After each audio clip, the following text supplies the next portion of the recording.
Yeah, so where are you from originally, Chris? I'm from Cleveland, Ohio. I grew up in the inner city, and when I was in 4th grade, we were able to move to Rock River, which is like a suburb. It's like a Lutz.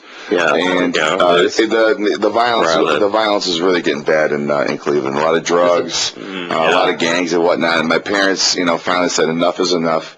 We were able to, muster up enough money. I grew up in a real blue collar family, and thanks. And I grew up in a blue collar family, great values, and I learned to hard work at a young age. I had a paper route. I used to have to lug those big Sunday papers. I used to always have to put them in the doors. My parents said never throw them on the driveways, so that's why my legs are so big. I used to have to walk through snow. So my dad's like, you know what? You're actually conditioning yourself for football. We're going to grow your legs. I was like, oh, come on, you're feeding me a story, Dad.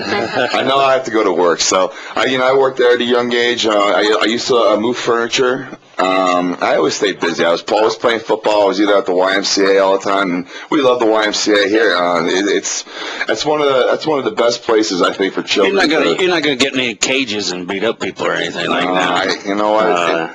That time's passed. When I was like 23, 24, I had aspirations of main event in WrestleMania. You want to be a wrestler? Yeah. Yeah, but I get a ding for that. That's my first ding, man. There you go. We'll give you some more. I love it, man. It goes on. Chris, were you too young that you missed the glory days of the Brown when Ryan won the NFL championship and Jim Brown? I mean, that was all after, a little before your time, huh? Yeah, it was, but at the same time, I missed the old dog pound. I grew up when Ernest Biner and the fumble and John Elway and the drive. Oh, there you go. And I always used to cry myself to sleep. And my ultimate goal would be able to go back to Cleveland and be the head coach of the Cleveland Browns. That city has never won a Super Bowl. They won NFL championships, but they never won a Super Bowl. And, no, you can't take my grandbabies away from me. No. The Browns, huh?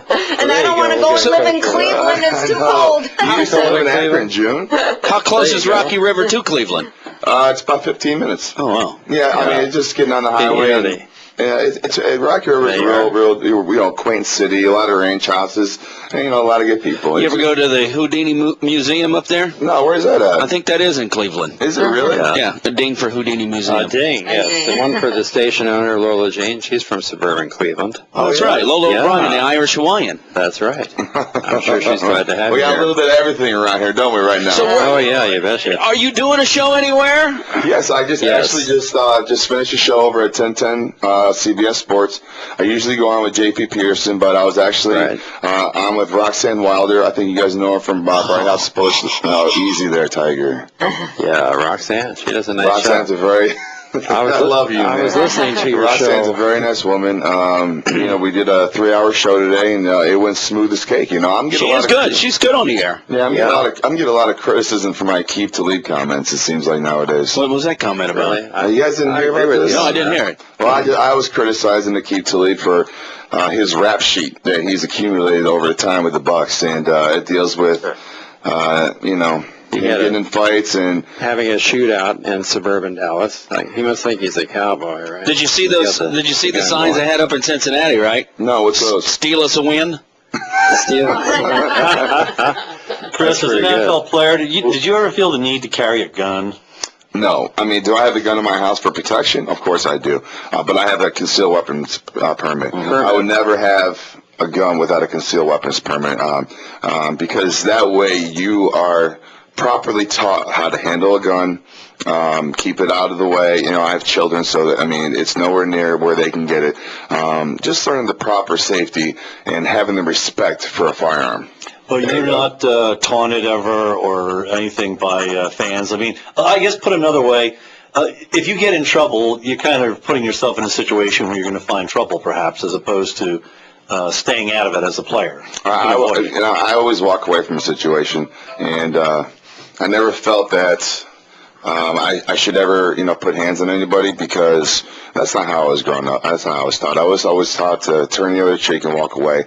I've been in the limelight for so long that, if I really hit somebody, I'm going to go to jail and I'm going to get sued. So it's not really worth it, you know. How often do people actually walk up to you and actually want to instigate something? I mean, Well, I guess if you want to hit somebody, 300 pounds? the Lightning, You're a big guy. they've got another few days to get mean. And you know, what do you think about this? You know, every time I see the coach, and I commented this to my wife, she says, you know, with plastic surgery, why does he have that scar? And I said, I think it's just to look tough. I would think that he could, you know, he could get that smoothed out or grafted or something.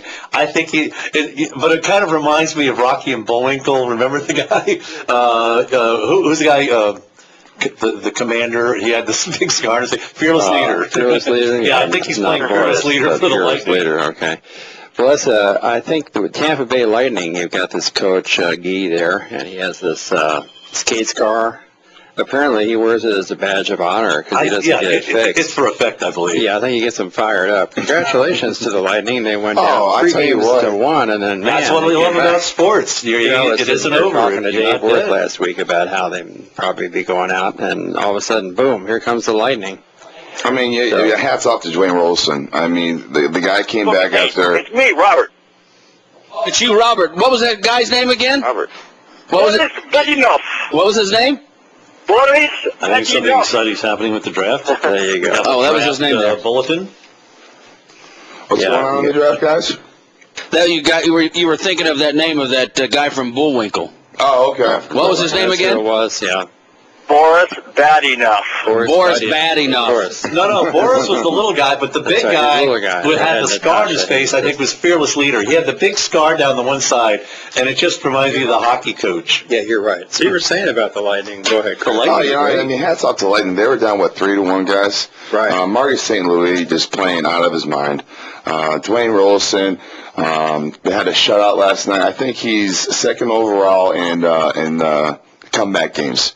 Among all goalies. He's 41 years old, guys. I mean, Yeah, he's that's great. playing, I mean, for a 41-year-old? Yeah, how do you do that? But he does, and they were, ahead 1-0. I thought, is that going to hold up? And somehow it did. Yeah, So, you know, that was a one game. goal. That was a tight game. And, you know, hats off to Victor Hedman for playing a great game on defense. Hats off to the Lightning for coming back and energizing the city, guys. Hats off to him. I have my Hats Lightning off. hat on. See, here it is. I'll take it. Well, you know, if they have any strike in the NHL, it's going to be over a dental plan, I think. At this point. Dental plan? I think so. Yeah, with all that. That's Mike, nothing. I got a question. ahead there, Mr. After Bill. Gene Deckerhoff retires, who do you think that will step in for Gene Deckerhoff? I don't know. I don't know if you can replace Gene Deckerhoff, really. I have Fire the cannons. somebody I think will fill in for Gene. That's going to fill in for Gene Deckerhoff. Now, who would that be, Mr. Bill? Mr. Tall Guy, The tall guy. Oh, T.J. Reeves? T.J. Reeves. TJ, yeah, I was just with him last week with Jamie. He's going to be on your show, right? Oh, When's he coming up? Fun picture. Yeah, He's gonna the be on your show, Outback right? Golf tournament. Yeah. When's he coming up? I don't know. I invited him. He said he was busy. He's got his own TV show that's on right about now. Yeah, I'm you're sure the he's competition. really He busy. doesn't want to come over here. Yeah, he's really busy with that, especially on a draft night like tonight. Oh, yeah. That's right. Well, I mean, they had, 39 million viewers last year for the draft. It's going to be, you know, very interesting, you know, with the lockout, and, you know, a lot of the fans are disgruntled, but, I mean, like I said before, guys, this is Americana. This is what we live on. I mean, everybody used to say that baseball was America's game. No, this is the fabric of society. This is what everybody looks forward to, football season. Football is America's game, It is. no doubt. Yeah. It is. You Mr. know? Hovan, ever meet Art Donovan?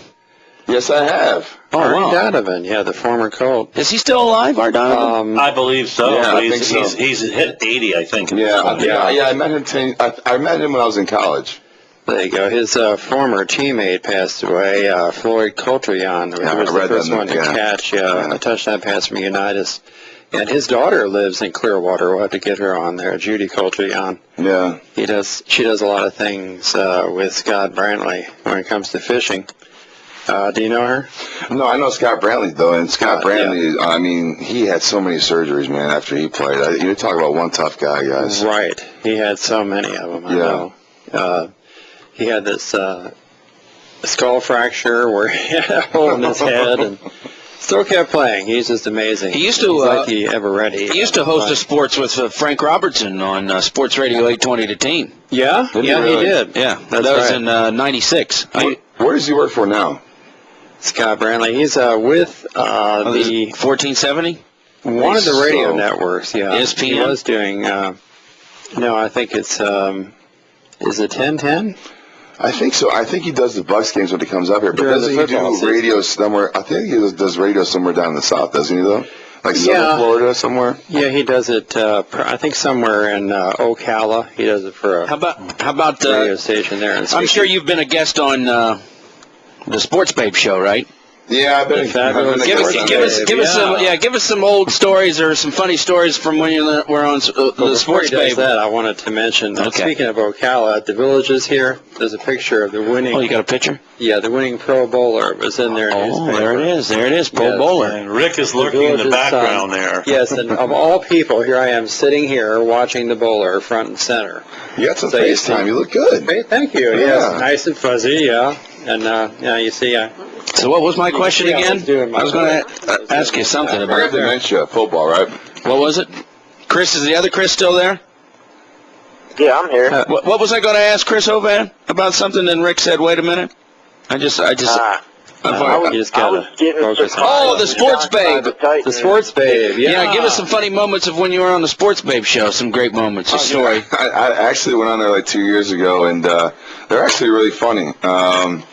It's just the way they talk, and I can't really remember an instance. I've been on so many radio shows. I but- was told that her and the big guy on ESPN they don't really like each other. Well, I mean, Chris, that's what's his name? right? Another Chris, you mean Mr. Back? Yeah, what's his name? Yeah. Oh, Chris Berman? Berman, Yeah, Boomer Berman. Chris Berman and the Sports Babe don't get along. What happened? I don't know. That's what was told to me one time. Really? Yeah, They had a falling out or that something? could be. Well, because I was trying to do something. I thought I was going to do something for a friend by getting a sound bite from Chris Berman, and I told him to say something about the Sports Babe, and then the person told me to say that was useless because they don't like each other. She used to have her own office and own everything at the station she was with when the sport chicks were on there with her. She done very well Yeah. for herself. Yeah, I mean, this is a great studio you guys have here, man. That's right. Oh, I mean, well, thank you. it's kind of deceptive when you go outside and you come in here. It's like, wow, man. Just relax, Yeah, it Mr. looks like a Hovan. little Just house on relax. the I love it, spur. man. When I I feel count like I'm at backwards home from right 5, you will be here. There you go. There's a few other things I wanted to show here. Well, the Tennessee Titans just made Go a ahead. jump. It took Jake Locker. Yeah, who I we mean, got here? The Tennessee Titans, yeah. Jake Locker, and I think they're Oh, yeah, that's the What do you quarterback, think right? of him? I think he should have came out last year. I think his stock was hot last year when he was at Washington. That's the guy that was just on with that show on ESPN. With Gruden Yeah. at the quarterback camp, yeah. Yeah. And he still went eighth overall to the Tennessee Titans, who are in desperate need of a quarterback with Vince Young kind of screwing that whole situation up down there.